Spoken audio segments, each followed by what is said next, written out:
Hi guys, California Fritz here again. We've got a weird one for you today. We generally work on Harley Davidsons. Today we've got a four-wheel quad, Kawasaki. Probably the biggest piece of crap ever built for man. I've got a Honda, Yamaha, a couple out here. We live out on a ranch. We leave them in four-wheel drive all the time. This Kawasaki is called a Brut Force Prairie. Now, I've seen where guys have dozens of problems with this particular machine. The Prairie, the Kawasaki, I've taken this off. You could leave it on if you want, but I've taken it off and I've rerouted the air filter so that it draws air from inside the tank. Well, I've only taken it off because I think it's big and ugly. You can leave it on if you like. Here's the problem with these. They all come with a belt. There's a belt in here, just like a snowmobile belt with a clutch. They have a clutch brake on there that slows the clutch down so you can shift it into gear easily. They also have a switch on here that tells you when the belt is fraying or breaking. As soon as that switch is tripped, well, it sends a signal to this, they're calling it a CDI box, but actually the CDI box is back here underneath here, and the CDI box here controls your timing and everything else on the quad. They got a million wires running to this thing here for signals like the belt, to tell you when the belt drives. It tells the thing when you're in reverse, and it will only let you go in reverse at a walking speed. It's got a mode in here that puts it in a limp mode and will only allow you to go 5 miles an hour if the belt is broken. They've got a procedure that you do, that you disconnect this gray plug and the black plug. You switch them around. You unhook the switch here. You get a blinking light up here. I'm going to turn this on to see if that light blinks. Yeah, you can see it's blinking right there. That tells you that it's in the limp mode and that the belt is broken. I'm going to show you how to eliminate all of that bullshit and leave it in four-wheel drive, not have to deal with that, not have the reverse limiter, and we're going to get rid of all that crap. It's pretty simple. You can go spend a bunch of money for new boxes, $400 or so for the 2 boxes, or you can just leave these on here. They have the CDI box in the back is an AC DC CDI box. I'm going to show you, I'm going to give you a little lesson on CDI boxes here real quick. You can always stop the video and check it out. Here's a CDI box. It's a bit similar to what they've got on the back of the 360 quad there. This is CDI box that they make for the earlier quads, and I believe they're AC or DC. They may be DC. Don't work. Here's a CDI box, an aftermarket one. AC will not work. Okay? You can tell the difference between an AC and a DC. Generally, the ACs are smaller and the DCs are a little bit larger. Now, you have to use a DC. Quote me on this. You need to use a DC. So when you order your CDI box, your aftermarket box, make sure it's a DC Delta Charlie CDI box, okay? The AC CDI boxes are more popular for the motorcycles because you can hook them into the alternator, okay? It has alternating current. Now I'm going to show you real quick here.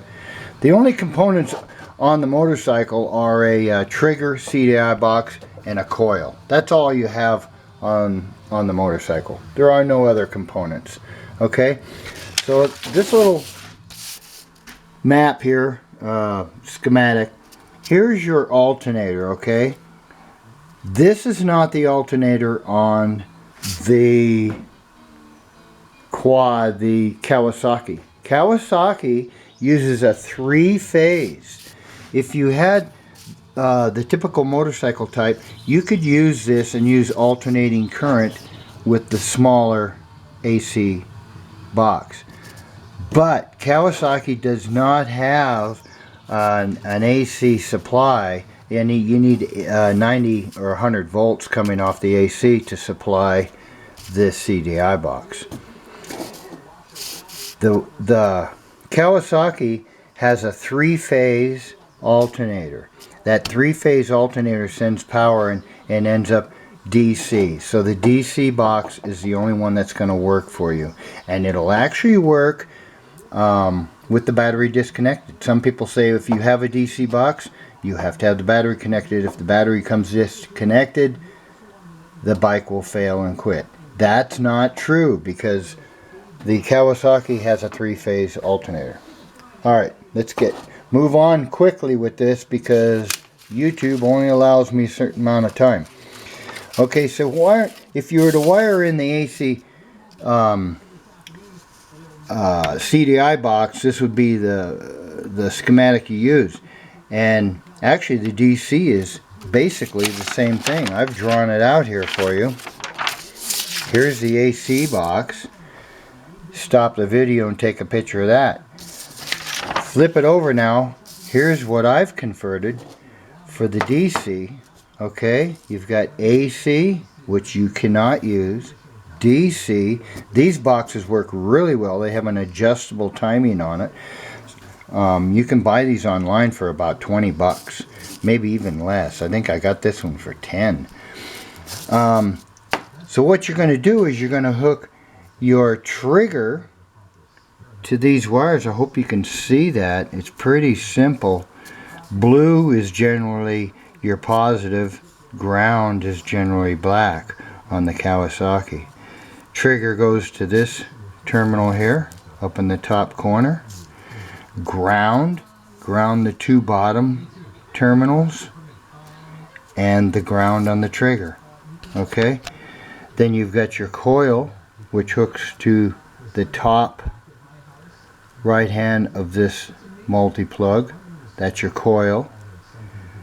The 2 on the bottom are ground. Over here is your power.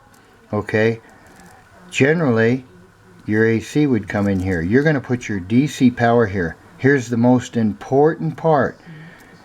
Listen to me now.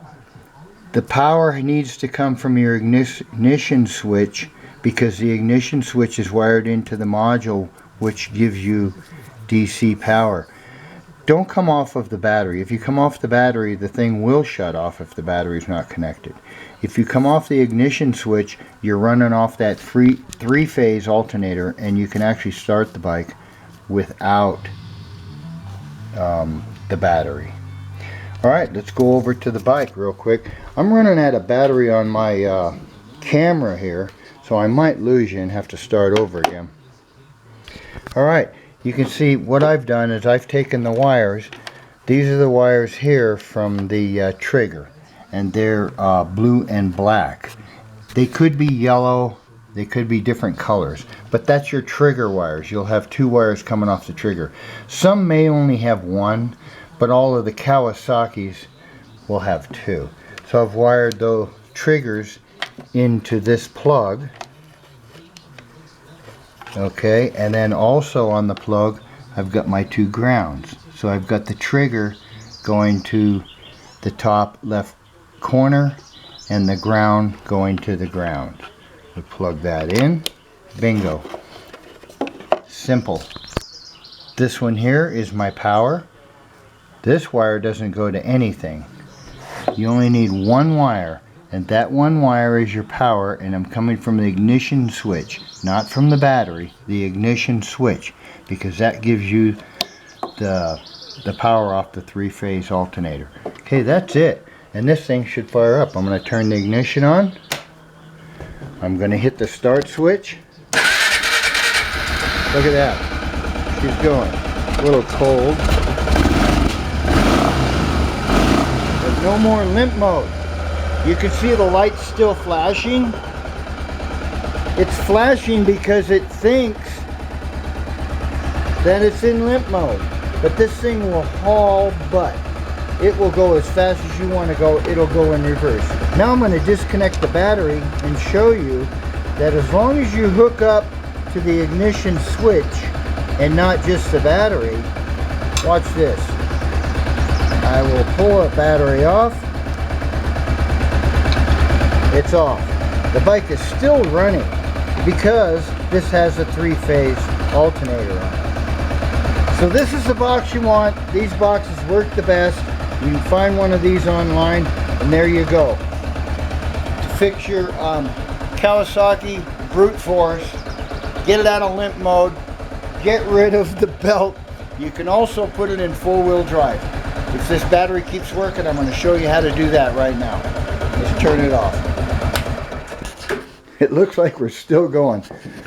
Alright, you've got, where is it at? This piece right here is what puts your belt in a brake. It slows it down so you can shift the gears. I talked to you about that earlier. We take this completely off. Take it off of the quad. Get rid of it. There's another one of these. There's another one of these mounted on the 4-wheel drive. If you want to leave it in 4-wheel drive, or if your 4-wheel drive doesn't work, all you got to do is spin this armature to where it's locked in 4-wheel drive and leave it there. You have the exact same thing on the 4-wheel drive on the front end of the quad. That's all you got to do to leave it in 4-wheel drive. And we run on the dirt out here, so we don't run on the asphalt. We don't need to. And you'll see it's down in the front part of the axle here. It's right there. It's exactly the same thing. So you'll take that off, turn that armature, put it in 4-wheel drive, and just leave it there. And then you can unplug it. And your ignition system or the brain will not know.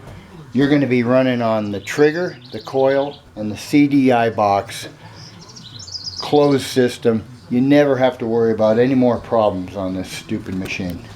Alright, good luck to you guys. California Fritz is here, 530-694-2521. Give us a call if you need any help. See ya.